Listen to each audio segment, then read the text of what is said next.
Hello, everyone, and welcome to Money Counts, a financial literacy series webinar from the Sokolov-Miller Family Financial and Life Skills Center. My name is Julie Heaton.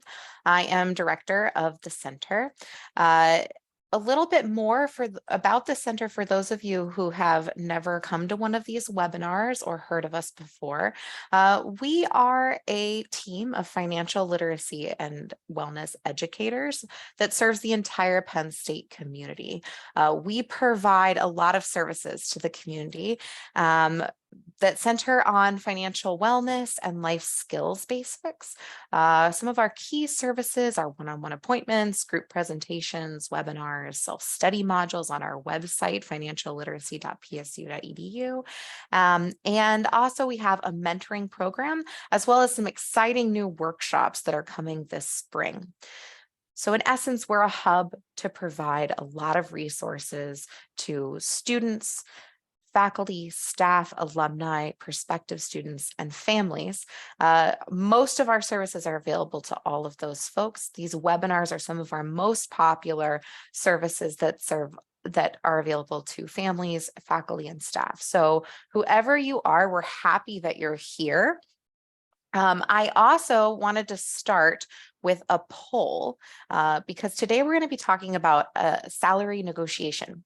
This is a topic that's really near and dear to my heart, making sure that people feel empowered in this area. So I'd like to hear a little bit more about you and get to know you and your experience with salary negotiations. So there should be a poll popping up on your screen.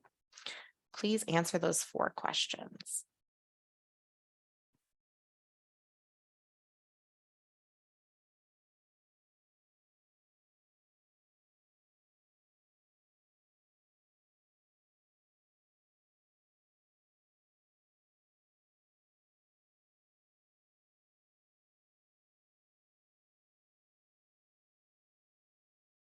Great, got some faculty and staff here. Some students. Give everyone a little bit more time.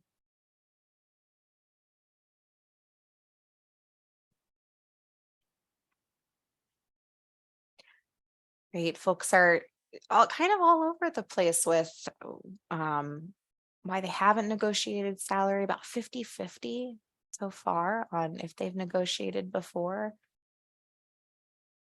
Great.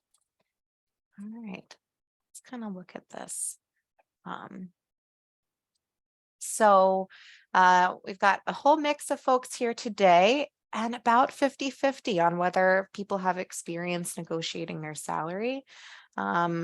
Again, kind of a lot of reasons about why you haven't negotiated a salary if you haven't before, and then what maybe made you feel empowered to negotiate a salary in the past. Great. It's really important to reflect on this stuff. This webinar is really meant to be kind of a how-to guide to build your confidence and empower you to be able to negotiate effectively in the future. But it is good to have reflection on your past jobs and how you felt comfortable or not so comfortable in that space. So thank you very much for sharing that. That's definitely helpful for me. So let's get started in the salary negotiation space. So let's begin with, why should you negotiate your salary? A lot of people have questions about whether this is something that they should be doing at all. So there are many reasons to negotiate your salary. The first one being that if you're hoping to earn more wages or earn a little bit more than you were offered, salary negotiation is really the way to accomplish that and have a dialogue with your employer. But there are some larger reasons why salary negotiation is important. The first being that where you start with your salary is usually the biggest indicator of where you're going to end up with your salary in your career. So your lifetime earning potential, not just what you're making right now in this particular job, but what you might be making in the future. So essentially, you have your greatest point of leverage in negotiating your wage is going to be at the moment of offer in your salary, in your employment. So thinking about that first wage that you receive from a company, and also where you hope to land in the next 20, 40 years. So this graph is kind of showing you some of the research surrounding, let's say, where you might potentially start your first job, that first wage that you receive, and then your lifetime earning potential, your lifetime earnings, the difference that that could cause down the road. This is very true within organizations where you might be moving to a different position within your organization, so a large institution like higher education. But it's also true if you're changing jobs as well. Some jobs even ask about former pay ranges in their application process. So there's a lot of evidence that supports that this moment of leverage when you first begin your employment history, but then also when you first begin a job with a new employer really, really matters.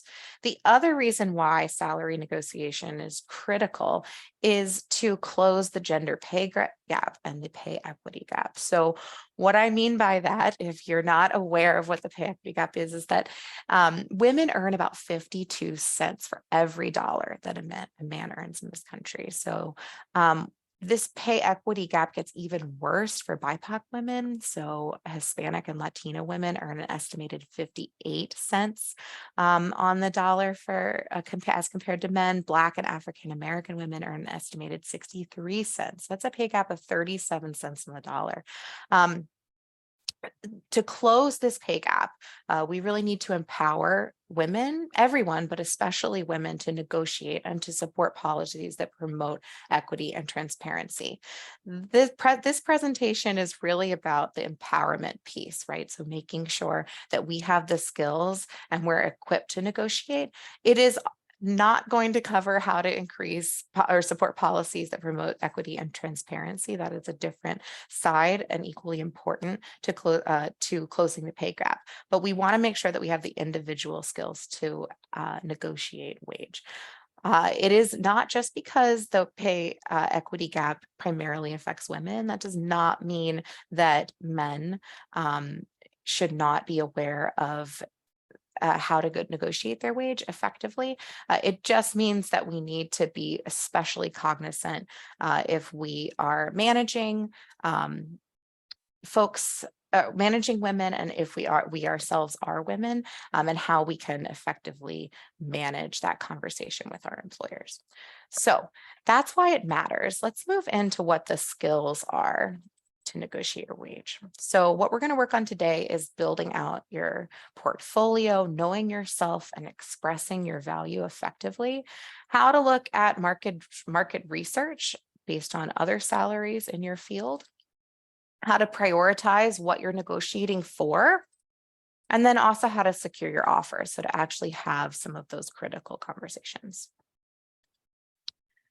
So the first step in any effective salary negotiation starts well before you get in a conversation with your employer. In fact, I would say this starts right when you're searching for jobs or hearing about a job or intend to apply for a job. This is going to start when you are aware of a job that you might want to get or you see a posting.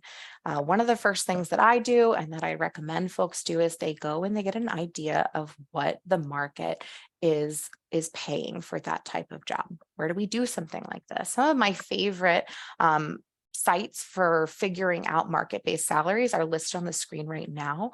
We're going to pop those in the chat as well if you want to check that out while I'm talking. Salary.com and the NACE salary calculator are two of my favorite for giving us an idea of the kind of the range of salaries within a certain area. We can filter within a lot of these these websites, we can filter for location, right? So the pay might change based on the cost of living in different areas. We can also filter based on the job title or the descriptions and duties. We're just trying to get an estimate here. Also listed on the screen, you're going to see the salary negotiation resources. We have a list in the center that is on our website, and we're also going to post in the chat here where it sort of lays out all of the resources you can do to do some of your own research on the job you're interested in. So let's kind of pretend that we're applying for a job right now. Maybe go ahead and visualize your next career move, the next job you want, or maybe you're in the process of job searching, and go ahead and visualize that job title that you're looking at. And let's move through this research process and show you what that looks like. So the three things you're really trying to establish with this research on market value is you're trying to identify your target salary, your salary range, and your walk-away point. So your target salary is what you really hope to earn. You're trying to set some kind of anchor on what it is that you believe you are worth in that position. Your salary range helps you understand the range within which you might fall with your target salary. So your anchor, that target salary, is going to be at the bottom of that range. So the minimum that you really think the position demands. Then 10 to 20% higher than that is going to be kind of your upper range. We'll talk about why this is important in just a minute to identify that. You also want to know going in what your walkaway point is. Your walkaway point is the point at which below you would not take the job. This is incredibly important because I think in our minds, as we go to apply for a job, we can pretty easily think about this walkaway point, but sometime in the midst of the conversation or even in the interview process, we can get charmed or convinced into believing that we'd really take this job for a price, for a value lower than what we would have established at the beginning. So knowing that walkaway point, before you walk into negotiations is really critical. Even writing the number down and underlining it a couple times, like, will not do this job for less than this based on market value. Let's do an example of this. So if you go to salary.com or the NACE calculator, you're going to see something that looks like this once you search a job. This is going to be showing you the range for market value on the position. So again, this is not your range, this is market value. That should show you some kind of midpoint. So what the average person might be making with this job title in that area. There's also going to be identified the lower 25%, the low end range, and then the upper 25%. So about 1 in 4 people making more than this. So your job, identifying your target salary, your range, and your walkaway point, is to kind of place your metrics on top of this. Employers are going to hopefully be trying to be competitive with this market value wage, so trying to get to close to that median wage. That's not always true, right? Which is why it's so important for us to do our own research on what the position is valued at. So let's say for this job, you've researched and you found out that $89,000 is the median wage, median salary for that position. And you are, let's say, entry level or rather new at this work. You still are qualified, but you feel like, based on your experience, you are willing to go a little bit below that midpoint range as you're more entry level in this role. So you've placed your target range a little bit lower than the 89K. Let's say this is in the low 80s, and you've placed it right about there. You want to get that range set up. So your upper limit, that 10 to 20%, no more than 20% of the upper range, and then also your walkaway point.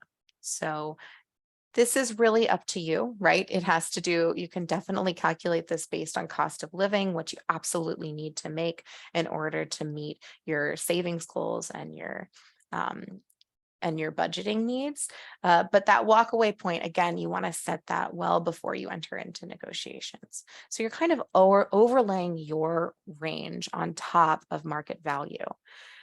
What are some indicators that maybe this is not a good job to be applying for? Well, one would be is if you see the average salary for a position and you know that you need to make well above that, right?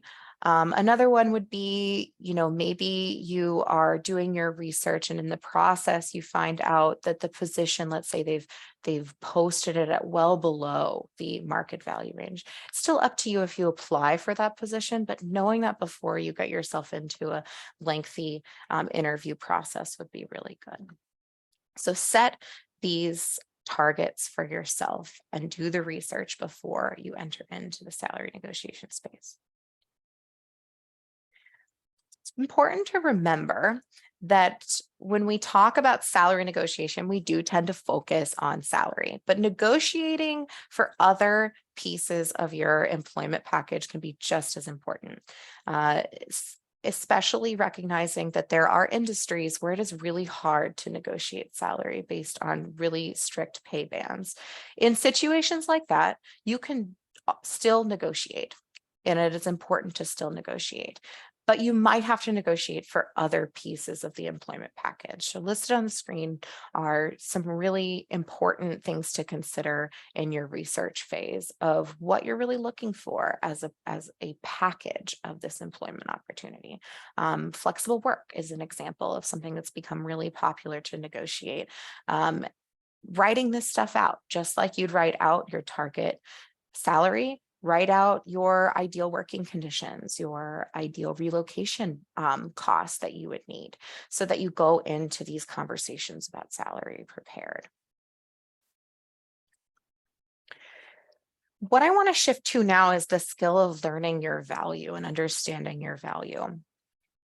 In order to understand your true value in a position after you've done that market research, you really should be building this continuous portfolio of who you are and why you would be valuable to an employer. What would that portfolio consist of? Well, I can tell you for me, it is a document, a file on my computer where I just put reviews, letters of recommendation, any accolades I receive, any reports or projects that I worked on that I feel especially proud of, putting that into this folder for all of our work experiences and all of our professional development, so that when we are looking for a new job or when we get into the space of salary negotiation, we can call on those accolades and on that portfolio to support our value statements.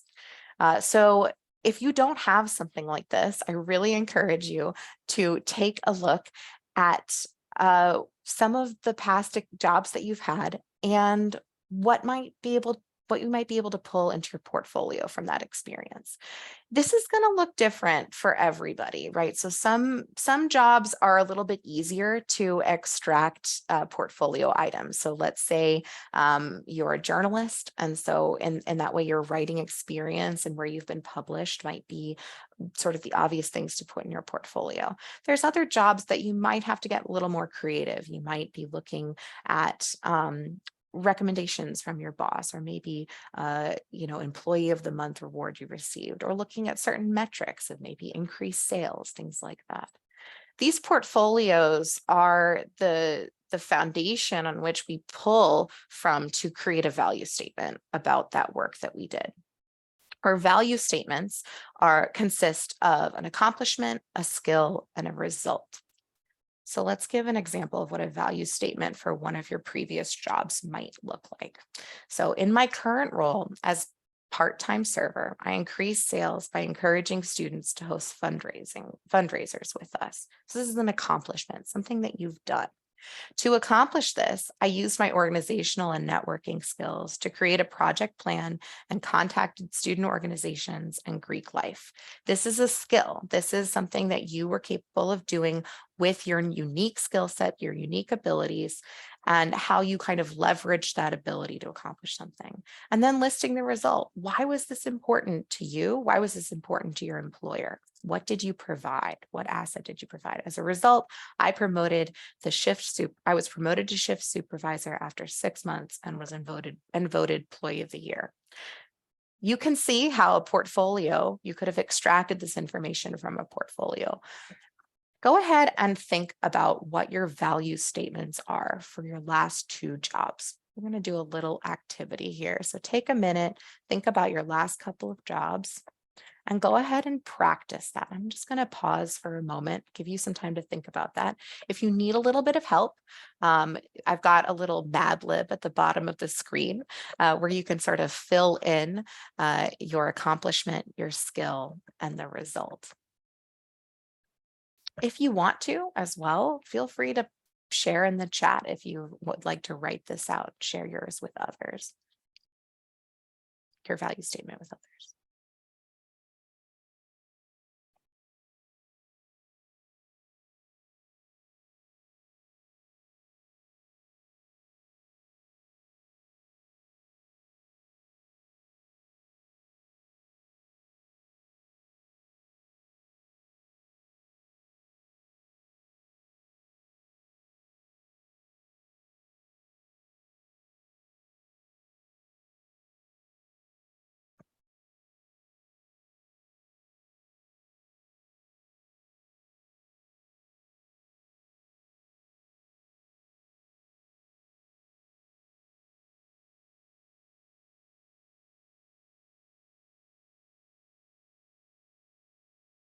All right.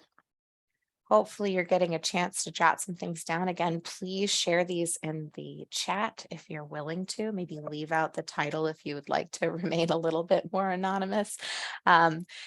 These are really good to share with folks. So even just writing it down is a first great step to practicing expressing your value. But sharing this with a friend, a family member, a mentor, writing it out in an email and sharing it with maybe a former colleague. Record yourself saying these statements. If you're in a position where you know you're looking for a job in the future and you know what kind of job you want that to be, extract some of the skills that you think you're going to need to demonstrate for that future job and write a value statement about your current employment and how you're prepared for that role. So these value statements, I joke that they're like Mad Libs, but I really want you to recognize how simple it is to create these sort of plug and play accomplishment, skill, result for every job you've ever had, and even for different parts of the jobs that you've done. Let's say it's a manager role you would like to move into. Find a place where you can write a value statement about your leadership skills and your management experience in your current role or previous role. So your portfolio, whatever that looks like, it should have some kind of place where you've got these plug and play value statements about what you learned. It is important over the course of a professional career to keep track of these because we forget, right? If we change jobs, we might forget about the individual accomplishments. We might lose track of, let's say, an annual report where it was reported out what those accomplishments were and how specific they were. A lot of times, and I don't want to say this is the only way to express an accomplishment, but a lot of times the most effective accomplishments and results are ones where you can have some kind of metric or data to back that up. I'll give you an example of this in just a moment. So this is an example of how your value statement. Oh, great. I'm seeing some folks putting their value statements in the chat. Yes, please keep doing that. It is really wonderful to share with other people what this looks like in real life. So on the screen, I'm going to show how this value statement is inserted into your salary negotiation dialogue. So I'll just read this out for you again. Listen for the value statement in here. So I'm really excited about this position. However, I'd like to talk about compensation, as I believe I would be a terrific asset to the team, especially since I was able to successfully protect my company's data while we migrated from one data system to another. Really specific, right? Really specific about what you did and why it was valuable. I used experience in cloud computing and database management to minimize security issues. Again, really specific. You're not just saying, I did a good job in my last role. You're telling them exactly what you did. Based on my experience, can we consider a salary of $70,000? Super clear, super concise. Let's look at another example of maybe doing this slightly differently. Thank you for meeting with me to discuss your offer. I'm looking forward to joining the team. As you can see on my resume, I have experience managing a training program that created reduced turnover. So this isn't directly citing the data, right? But it's saying, look at my resume. That's where I've put some data in here on how valuable I was in my last role, and how much I was able to reduce turnover. Moving on. According to my research, the typical range for someone with my qualifications in this role is between 60 and 65,000. Given my existing leadership skill, here's that skill piece, why you're uniquely qualified. I think this range is more appropriate. So hopefully you've had a second, whether or not you've shared it in the chat, hopefully you've had a second to write out maybe at least one value statement. Those value statements are mobile, right? You're going to be inserting them within salary negotiation conversations where you see fit. You really want to match it to the role. So it's not going to be as effective to talk about your management style and reduce turnover if you're not applying for a job that requires that, right? We want to be really specific in the skill set that we believe we can uniquely bring to this new role. All right, so let's look at some do's and don'ts of salary negotiation. So again, learn about the company beforehand, remain really flexible and positive during the process. You're not entering into an argument or a disagreement. You're entering into a conversation. Find consensus points, find places where you agree.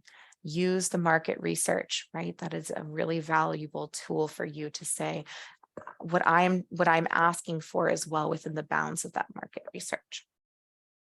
Re-emphasize your value. Why are you uniquely qualified for this, and what have you done? Market research alone is not going to be good enough in a salary negotiation conversation. You want to explain the market research, explain how you're well within that range, but then also demonstrate your own value, explain why you are equivalent to folks making those wages elsewhere, and what you could bring to this position.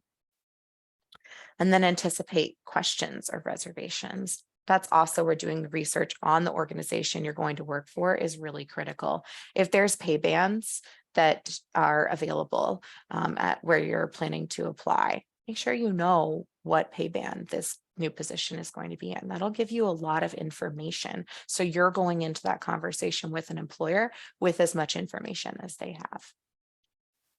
Don't underestimate your worth.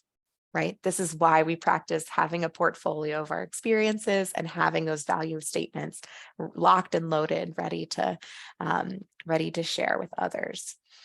Don't become emotional or defensive. I think a lot of times I hear from students that I work with that, I really need to take a stance on this. I'm worth more than this, and how dare you offer me that much? Or even just assuming that I'm not going to work for anything less than this. It's an aggressive style of communication that you really want to make sure this person knows that you're collaborative and you're trying to work with them. You're trying to enter into a space where you feel like you're properly valued for your job and that you're going to have longevity, right? They don't want high turnover. And so you're letting them know what you know you're worth. I know someone who applies, they work for a nonprofit and they apply to a new job every single year. And the board of that nonprofit knows that they're going to do this and that they're going to negotiate their wage based on that. And it's a dialogue, it's a conversation. It's about this person letting the board know, I know what I'm valued at, and I'm constantly going to be getting feedback on that and returning that to you. Now that's, quite a lot of work. Not everyone needs to do it quite like that. But it is one way to make sure that you and your employer are in dialogue about your value and about how your value increases and benefits the organization. Don't get too personal or overshare. It's fine to state your value and leave it on the table and see how they respond. Don't patronize the employer and don't have that all or nothing attitude, right? remain in dialogue, be cordial, and don't rush into the negotiation either. So what might be some barriers that you find and things that we want you to look out for in this whole process? So a lot of times, if you apply for a job, you might see that they ask you to state previous or desired salary within the job. You want to avoid that as much as possible. In most situations, it is ideal for the employer to offer a salary first. Then you have an idea of what they're valuing you at and what they believe is competitive for the job, or at least their sort of minimum that they'd offer. So deflect any conversation before they make the offer, or bypass any questions on an application. Here's some sentences that you could use to deflect that in a dialogue. Like, I'd like to learn a little bit more about the role before I set my salary expectations, or I'd rather talk about that after you've made me a job offer. If you feel uncomfortable with that, like maybe you feel as though it's required to share that history, just know that this is such a hot topic that several states and cities have adopted laws that prevent employers from requesting this information. So if you scan the QR code on the screen, it will give you an idea of if you live in an area or you're applying to a job in an area that has some of these laws in place. All right, so let's look at a conversation as we go. I actually might ask Sarah Metzger to unmute, and she might do a little dialogue with me, so it's not just me talking. So Sarah, how about you be the manager here? Okay, I can do that. Let me, you can hear me, right? Yep. Okay. Well, Julie, the management team and I would like to offer you the position and a salary of 60,000 per year. I am thrilled to receive this offer, and I'm excited about the possibility of joining your team. I was hoping that there'd be some flexibility on the salary given my proven success increasing donor gifts by 10% in a similar role. What flexibility do you have? Hmm. Well, we are prepared to go up to 62,000 per year. I appreciate that. Based on my review of similar positions in the area and my existing fundraising skills, I am hoping to earn closer to 65,000. Would you consider this? Well, Julie, let me look at those numbers more closely and get back to you by the end of the week. How does that sound? That sounds great. Thank you very much for considering.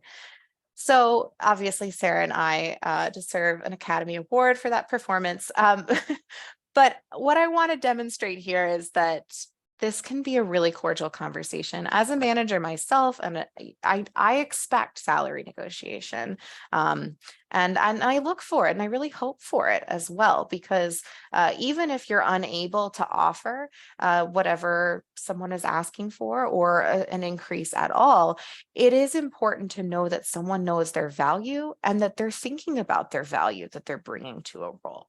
So um, consider this sort of standard, right? Begin thinking of it as, well, I'm going to apply for the job, and then I might get an interview, and then we'll enter into negotiations. And then based on how that goes, I'll either accept or decline the offer. So it's a step in the hiring process. If you do feel like you've been offered a fair wage or a fair salary for a job, then maybe that's the time to, again, push for that upper limit just to see if you could get a little bit more money. But if you feel like it's fair to start with, that is fine, as long as you sort of think about what else you might negotiate for, or when you'd like to maybe have that salary negotiation in the future. So having a conversation about the future of that role and when it's going to be an option to return to this conversation again. So let's say that the employer gets back, or Sarah gets back to me and says, we really can't, 62,000 is the offer. Be cordial. Again, acknowledge that the offer is lower than you planned, but stay gracious. Let's assume here that the offer is not below the walkaway point. So it is within what you are willing to accept. It's not exactly what you wanted, but it's within what you're willing to accept. You can delay a little bit. I think that that's really important to consider. Go back to your value statement, look at it, ask for a day or two to look through what you were looking for as far as wage goes. And then also to look at some of those other things you might want to negotiate for, knowing what their final monetary offer is. Discuss alternative compensation, right? You can send an email back saying, I'd like to hear a little bit more about your flexible work arrangement or your moving benefits. It's a continuous dialogue. Don't feel rushed to accept or decline. And then also, especially if you are not able to negotiate for a higher salary, think about how you want to prepare your employer for your expectations for the future.